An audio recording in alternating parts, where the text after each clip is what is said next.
activist with the Free Software Movement of India. Thank you so much for joining us, Srinivas. To start, I will be taking us through a small presentation on the DigiYatra scheme, and then I will be posing some questions to Srinivas. Post that, we will also allow IFF members to ask questions to Srinivas, but we will turn off the live stream. So if you want to also get the same kind of access in our next members call, please consider becoming IFF member. Okay. Can you go to the next slide? Great. So basically, to provide a background on the DigiYatra scheme, the DigiYatra scheme is a scheme that's being conducted by the Ministry of Civil Aviation in association with the Airports Authority of India. There's also a DigiYatra Foundation that has been set up, which includes the Delhi Airport, the Bombay Airport, the Hyderabad Airport, I think, and I think the Bangalore Airport as well, and the Airports Authority of India. The scheme was launched by the Ministry of Civil Aviation on June 8, 2017. And basically, the idea is to facilitate the digital processing of passengers at airports. How this will happen is that through facial recognition, any passenger who comes to the airport, they will not have to basically wait at checkpoints, and they will basically do paperless boarding because the facial recognition will identify them at each point where you usually stop at an airport, and then you will go ahead. Can you go to the next slide, please?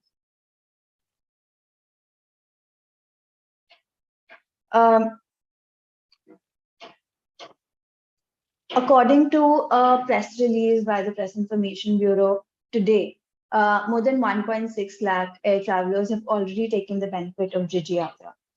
The scheme was launched in Delhi, Bangalore, and Varanasi last year on December 1st, 2022. And they plan to launch it at Hyderabad, Pune, Vijayawada, and Kolkata airports by March 2023. Can you go to the next slide?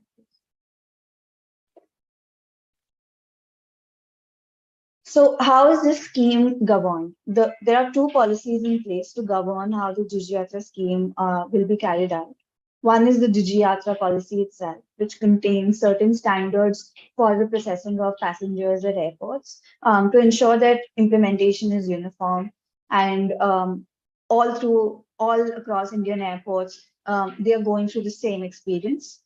This DigiYatra policy was launched on October 4, 2018. Now, there's also a version of this policy which has been updated, which is also referred to in further government documents. However, as far as we have checked, the DigiYatra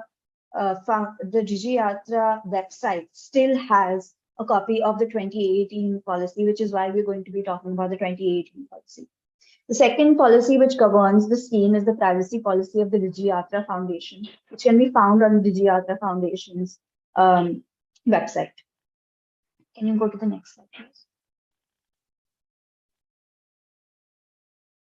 So what are the issues with these policies? Firstly, with the DigiYatra policy, there are certain issues which are inherent in the policy. The policy claims that it will respect privacy of citizens. It will follow certain international standards of privacy, such as lawfulness of processing, purpose limitation, data minimization, accuracy of data, storage limitation. However, it also goes on to state that they will share the data which they are collecting with any security or government agency based on current and existing protocols prevalent at that time, which is again a very wide reason for them to be allowed to share data. It also says that they will have the ability to change the data purge settings based on security requirements on a need basis. Now, why is this important? Because DigiYatra has been very prominently saying that we only store the data for a limited amount of time, that is 24 hours from the time of your flight. However, what this means is that basically they will be able to store your data for a longer period of time if they want to, or if they get any kind of request from a security agency, basically. What this could mean is that because of these wide and vague requirements, the collection and sharing and storage of passenger data could be done with government agencies, which passengers have not consented to, and it could result in a kind of surveillance that we're going to talk about after this. The second issue with the policy is that it fails to fulfill the thresholds laid down by the right to privacy decision. So the right to privacy decision of the Supreme Court said that in order to um, ensure that any intrusion into the privacy of citizens by the state is not is not violative of the right to privacy. They have to ensure that certain thresholds are met. So they do not say that right to privacy is absolute, but any invasion has to, especially by the state, has to follow certain thresholds, and these are legality, necessity, and proportionality. Now, by legality, it means that there should be a legal framework according to which the invasion is taking place. Now, here it's very important to remember that DigiYatra policy itself is not a legal framework. It does not have the force of law. What we need is an act or something along those lines to ensure that there are specific protections that are put in place. However, nothing like that exists for the DigiYatra scheme. The second is necessity. Now, this is something that I will talk about later, but basically the idea behind DigiYatra is to ensure that there is paperless boarding, and this has been done to increase convenience and reduce the time that a person takes at the airport. However, because facial recognition is a faulty technology, it could result in somebody being not identified as themselves, and this could actually result in more hassle than convenience. Also, because this scheme is being deployed at scale, these issues will also happen at scale, and as a result, the hassle that is caused will be extreme. The last threshold is proportionality, where the government must show that the intrusion is proportional to the necessity, which is the state aim, and there are no other alternatives that can fulfill the said mandate. Now, like I've already said, it does not even fulfill the necessity threshold. However, the intrusion, even if it was fulfilling the necessity stage, the intrusion is extremely invasive because, like we've already discussed, they can keep their data with themselves for a longer period of time. They can also share it with security agencies in the country. And also, there are no safeguards in place to ensure that misuse does not happen. Can you go to the next slide? There's also certain issues with the privacy policy of the DigiYatra Foundation. We've recently done a long post on what the DigiYatra privacy policy says, how long they're going to store the data, what kind of data they're going to collect, how are they going to use the data. That post is in the chat box right now for anybody who wants to go and read it. However, basically, the policy itself has a lot of issues.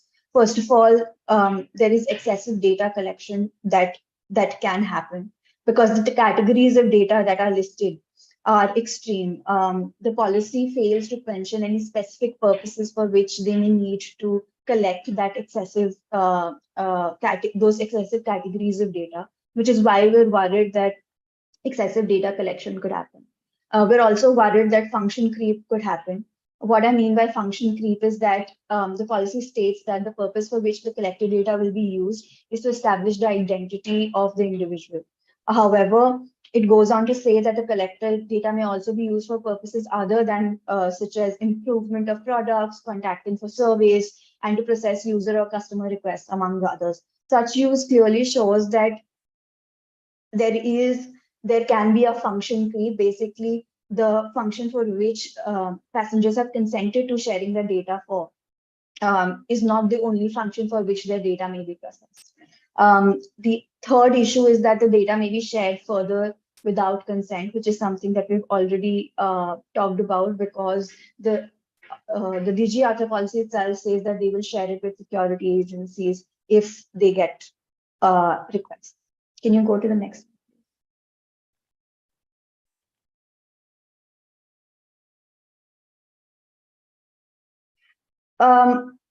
This is something again that I already mentioned when I was talking about the necessity stage. Will DigiYatra truly increase the ease of travel, air travel? So I've put in here an example, and this is to show in numbers how this DigiYatra policy may cause problems. Chhatrapati Shivaji Maharaj International Airport handled over 91,000 travelers on October 17, 2021. Even assuming that the facial recognition technology that is being used by the DigiYatra scheme has a very low inaccuracy rate of 2%, which is highly unlikely because facial recognition, when deployed in these settings, the inaccuracy is very high, is what you see. Um, it could mean that almost 1,820 passengers a day will not be correctly verified at the Mumbai airport. Now, imagine how much this will contribute to overall delays, because even if one person is not identified correctly, it could mean that an entire flight could face delays. Also, think about the people who have not, who have opted for DigiYatra, who would then end up not catching their flight or missing their flight or being hassled unnecessarily because the facial recognition technology did not work. Can you go to the next slide? So this was what I wanted to say in terms of why we are having this conversation here with Srinivas. The issues that we've constantly pointed out these issues, but there are more issues that might arise, which is why I wanted to ask Srinivas. Srinivas, do you think the DigiYatra policy or the privacy policy of the DigiYatra Foundation will sufficiently guard the data of travelers who choose to use DigiYatra?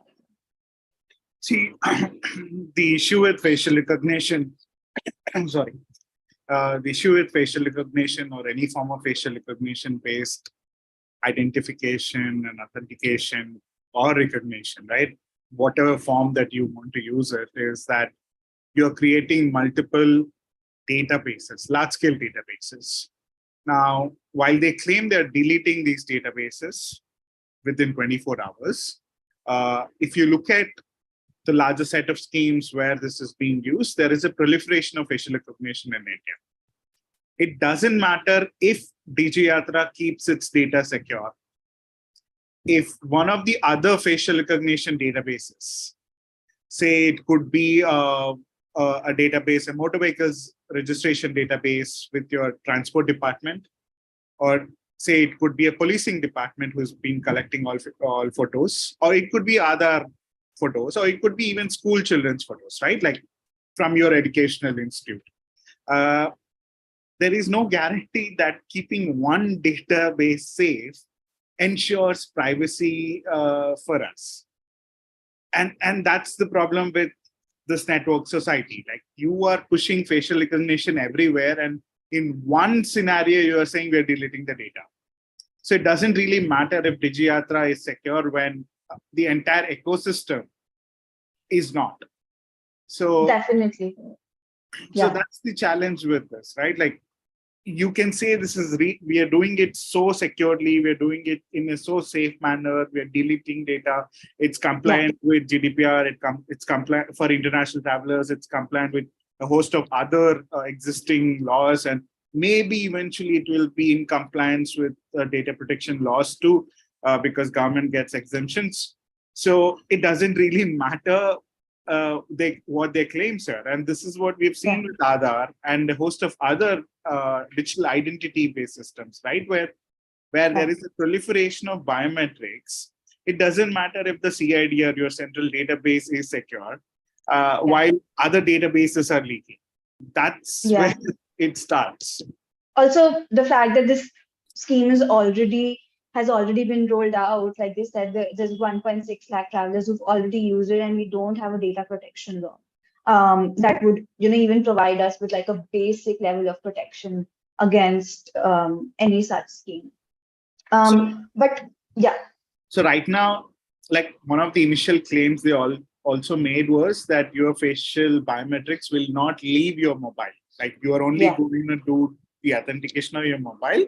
It's going to be a local authentication, and no data will be shared to any third party. But if you look at the final implementation of it, the data actually gets processed on AWS servers, right? Yeah. But the initial claims were always no third party will get it, but there is a third party. Yeah. It may be a third party that you trust, it may be a third party that you have control over, but there is a third party now, right? Yeah.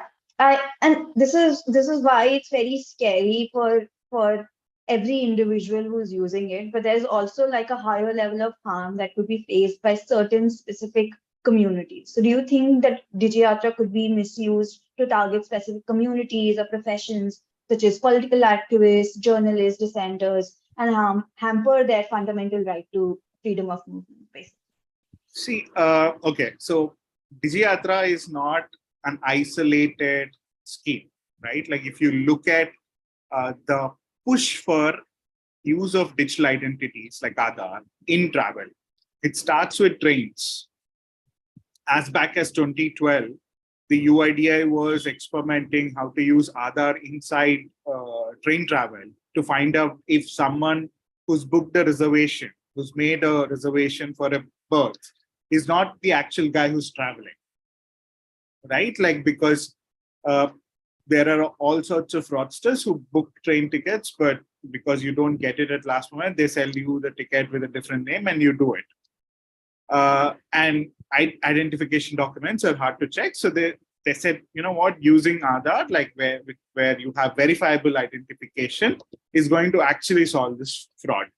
But when you look at the actual problem, it's not fraud. The actual problem is also lack of infrastructure and the enabling of this fraud, right?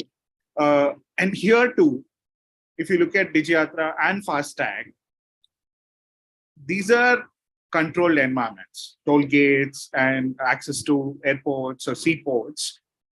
These are control systems, and you have put in the gates and you said, oh, this is how we are going to verify. And these verification procedures have evolved over time.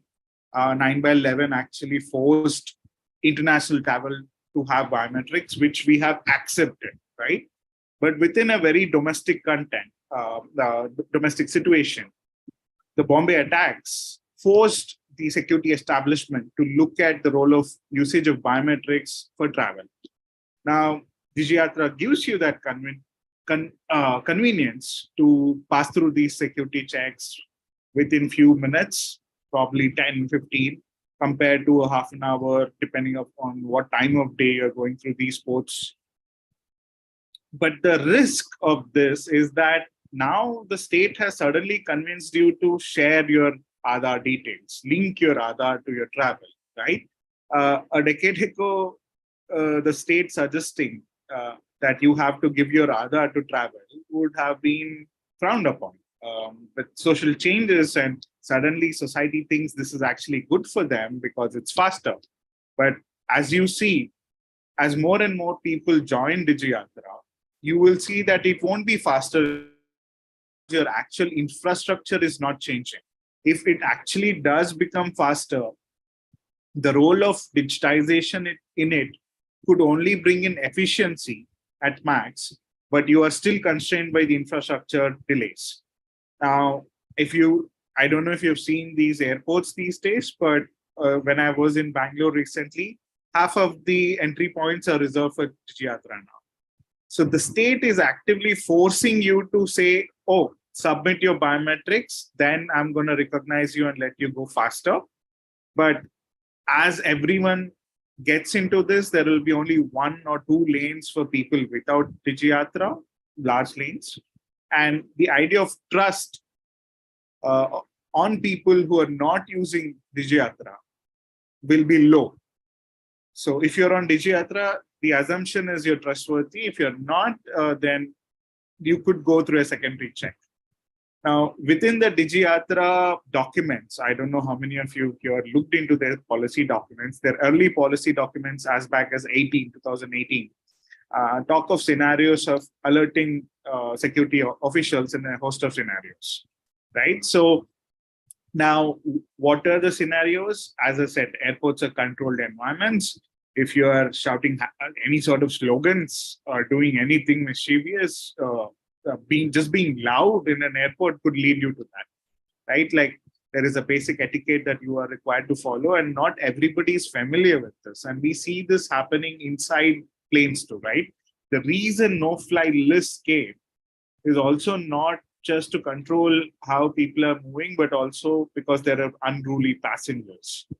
Now, there were multiple functional reasons you are pushing this. Whom will this affect? I think people who are not following the basic rules of being at airport, being unruly, do deserve this at some level. But the issue is there are no procedures right now.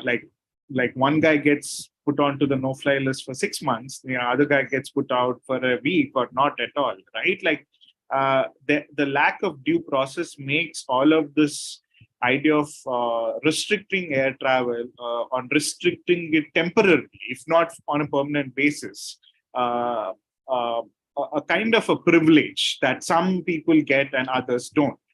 And you are witnessing that within the cost of time that you are allocating certain travelers, where you allow them faster and others you don't. And to be very specific, who's it going to get affected? I think it's going to affect a lot of people who have any sort of criminal background or people whom the state doesn't trust. So it could be all marginalized and minorities, any critical journalist, academic, any civil rights activists. We have seen in the recent past, there have been numerous cases where the state, the government, was not allowing people to travel abroad. You'll be detained at the last moment. You won't be given why you're not being allowed to leave the country. You are incurring a loss because you booked the tickets, the flight's going to go and you're not being compensated for it. You're not even told that you're on this list, right? And that's what makes it so dangerous too. Not everybody will be affected by it, but the moment you are in the state's radar, you are in the list. Got it. I was reading your op-ed in the Wire on this scheme, which I'm also going to paste in the chat. And in that, you've mentioned that while the scheme is currently using 1:1 authentication, it may also expand to 1:n. Now, could you explain for everybody who's here what is the difference between 1:1 and 1:n, and what will be the harm if they expand from 1:1 to 1:n? See, the people who push facial recognition have been consistently saying it's not facial recognition, it's facial authentication, right? Like where in case of Aadhaar, you're giving your Aadhaar number and then you're giving your fingerprints, biometrics for authentication. And there is an Aadhaar-based facial authentication. So what you witness in DigiYatra is that, where you're actually giving your Aadhaar, you're doing an Aadhaar authentication, and you're also submitting your facial biometrics to do a facial authentication. Now, in case of facial authentications, your photo is being your current video of facial biometrics are being compared to your past historic biometrics. And it's a 1:1 comparison because it's only being compared to the biometrics of you. In case of a 1:n comparison, my biometrics are going to be compared with you and everybody else in their databases, which is essentially a form of facial recognition. So the threat is actually facial recognition, and which is what a lot of these people who are pushing facial authentication also accept, right? Like, oh, you know what, we're not doing facial recognition because we are only doing facial authentication. This should be allowed. But if you read their policy documents, they're very clear that they are unable to do facial recognition at this stage because they do not have the data sets. They do not have facial biometrics of a lot of people. So it's always going to be from a very software development cycle. It's always going to be the end phase and not, it cannot come at the start itself. If you look at DigiYatra right now, there are multiple problems in terms of software. People still face issues with 1:1 authentication. They're saying, oh, it's not recognizing my face or it's not being compared accurately, right? while the numbers of 99% accuracy levels are being provided, I don't think they are accurate, and nobody has tested this. So now, why do we need 1:n recognition at all, right? There are some RTA documents that I have asked for DigiYatra as back as 2019, and they clearly say their interest is that they want to increase the scope of DigiYatra, not just for airport travel, but also use this information for commerce inside the airport. Now, you could look at facial recognition-based payments. You could look at facial recognition-based advertising, which is their interest to attract frequent flyers, give them offers, the whole surveillance capitalism model, right?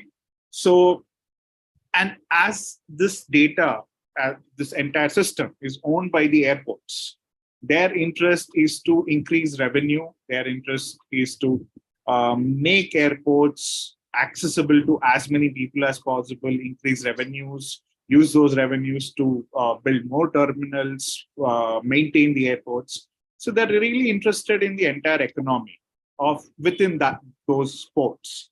And if you read the privacy policy, actually, it says DigiYatra ecosystem. It doesn't say DigiYatra. It says DigiYatra ecosystem. Now, what do you mean by DigiYatra ecosystem? Like, is it limited to airports or is it beyond airports? And it's very clear from their own documents, privacy policies, that it's not limited for government use cases. You also want to share it with the private sector. If there is a McDonald's or a KFC inside the airport, they get an access, temporary access, to target you, to give you with some offers where they know that you actually like some of their food. It could be some for luxury items that a lot of these watch manufacturers use airport property to sell, right? So there's a lot of money in it. And airport real estate is costly. So the idea is not just securitization. The idea is also commodification of information where you are becoming the consumer.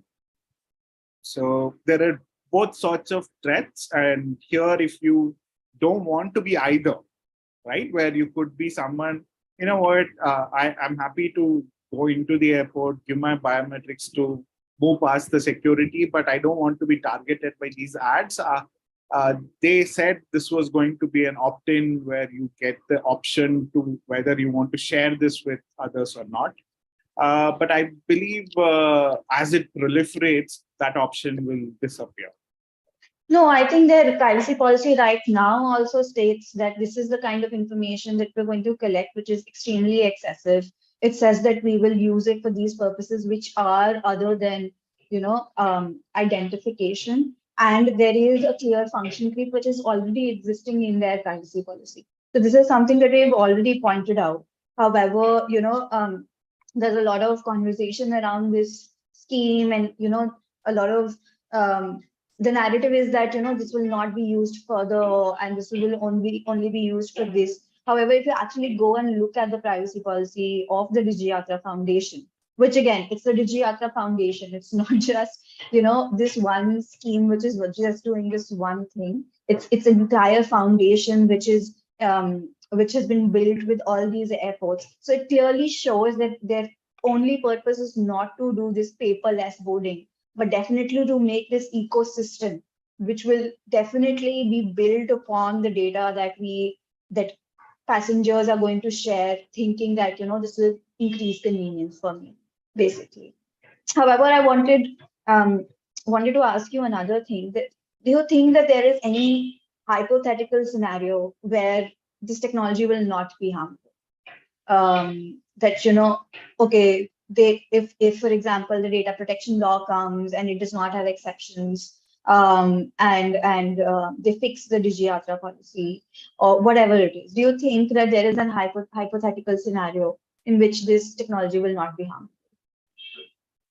See, question about harms, right, is to whom and how. Now we know that the way technology gets used is not equal among the society, right? Like technologists benefit from it. People who have access to higher resources, who understand this, can game it, can benefit from it. You could actually have a terrorist game this for good reasons, because the state now blindly trusts anyone with these details. And one could make an argument saying, you know what, even in an offline system, if somebody makes a fake ID card, one could still be fooled. And in this case, you're at least getting the chance to catch him, right? So harms can be both ways, right? Like somebody gaming the system because it's not working well enough, good enough. Somebody, because it's not working good enough, somebody getting misidentified and being pushed through a kind of process that you really don't want to go at airports, right? Like it gets complicated. There is airports are like areas where you pretty much don't have any rights, at least temporarily until they decide to use imports, right? So I can't think of a scenario where this won't accidentally harm anyone, even with the best of the intentions, even with the best of the procedures. If one can say, you know what, people with guns are at airports and we haven't seen any kind of accidents with it, right? But those technologies were evolved over hundreds of years. You had safety mechanisms that were evolved over hundreds of years. Yet you see accidents happen. Accidents in flight operations, accidents within the security establishment, they do happen. It's not unheard of. But you create a host of protocols. You don't give an entry-level official a gun immediately, right? You are training that person. We don't see that happening with DigiYatra, right? The assumption here is that, oh, it's just basic tech and it's straightforward. What will it do at max? But because you're not really training or retraining an entire set of policing officials at the airport on this, and you haven't really designed the laws. I mean, if you're talking about proportionality tests, you need a law, you need procedures. Those they don't even exist. So whatever practices that are being created right now will not change no matter what if there is a better law. So the risk does exist. How will it manifest is something that is yet to be seen. Yeah. But one argument that I've heard a lot is that, why are you trying to hold India back? This kind of technology is already being used in USA and in other countries. So could you shed a light on what's happening, for example, with the TSA using facial recognition in the US and how that is harmful? What criticism have they faced? Which we should also, try to import into our criticism of the DigiYatra.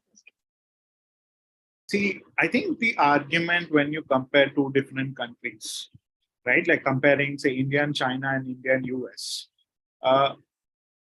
Three of these countries have different governance systems. While India is supposed to be a democracy, our systems are not that democratic enough. We know that for a fact. We have seen it. Now, would implementing DigiYatra suddenly make us a democratic nation on par with the US? I would disagree there. Is Indian tech better than what the US has? Sometimes, not everywhere, but definitely yes, in some cases, in some scenarios. So are people stopping India to become US in terms of economic activity? There are concerns, right? Like you want to do this because you just want economic activity, then bring a law which restricts some of these scenarios where people are not harmed, where people know what it will be like. They don't want to. And we've seen this again and again with a host of digitization systems where laws only come much later because they're really not sure what they are building, right? After the system's built, we've seen this with Aadhaar. Only after the entire setup is done, you get a law, which they suddenly realize their systems are not complying with. And then you keep on changing it, right? So even in this, the challenge is that you want to become US, you tell us what your plan is. Right now, within the US, I believe a recent accident, a cybersecurity leak from a airline gave out the no-fly list data, some around 4 million people's list of names. And you saw that a lot of names were names of minorities, of Muslim minorities, because US doesn't trust some of the people who are coming from the Middle East. They really don't want people from certain countries after 9/11. So, and that's all secret. It's not like US is a very perfect system. Because you're an alien when you're immigrating to US, you don't have that sort of democratic framework where you can appeal to them. But within the context of DigiYatra, it's about domestic air travel. And we're also questioning about the no-fly list that you will create here and how will they be governed. And it's not like people inside US are not questioning US about their systems. They are, right? Like, I am not questioning the US because I'm not a US citizen. I can't. US citizens are questioning their own government. I can question the government of India because I'm born here, I'm a citizen of India, and I have a democratic right to demand these answers. I can't question China or any other country if it's going a similar way. Singapore does it too, right? Like, I don't have these social contracts with these different governments. And these governments have every right to not allow me into their country. But my government can't do that to me without explaining what it is exactly doing, without the right procedures and the right laws, right? And nobody's trying to stop India from progressing. If you really define what is that progress you are if you clearly articulate it. In this case, I see a process which is also going to harm people, and I'm questioning the harms. Yeah, exactly. I wish more people understood where we're coming from when we question such schemes. However, I think we're going to end here now for today. Thank you so much, Srinivas, for joining us. We're going to end the live stream today, right now. And then the IFF members who've joined us on this call will get to pose any questions if they have. So yeah, thank you so much, everyone who joined us on YouTube or any other place that you're watching the live stream. If you want to also be able to ask questions to any of the IFF councils or any person that we invite, such as experts like Srinivas, please become an IFF member today, which will allow you access to these